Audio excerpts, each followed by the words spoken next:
Dobrý večer, přátelé. Tak co, už jste si zvykli?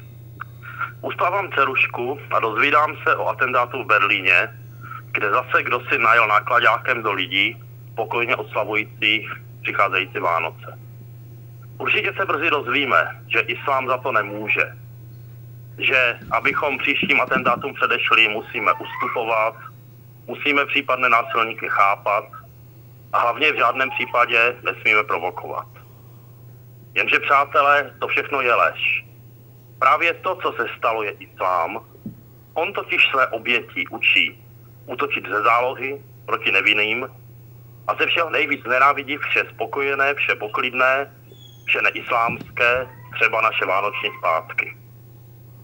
Jenže, přátelé, ještě víc než islám za tyhle oběti mohou ti, kdo nepoznají invazi od vlny uprchlíků, kdo nám namlouvají, že islám je náboženství míru, kdo nám lžou, že může existovat cosi jako tolerance k netoleranci, cosi jako smíření s někým, kdo je naším nesmířitelným nepřátelem.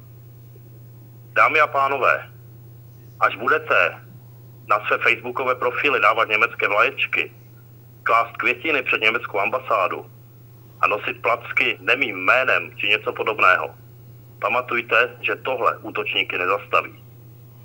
Útočníky zastaví jen rázné odmítnutí jejich ideologie, jen naprosto asertivní přístup proti islámskému učení a jen naprosté šlapání na paty vládám, aby se konečně starali o bezpečnost svých občanů a ne o svou zvrhlou ideologii. Děkuji.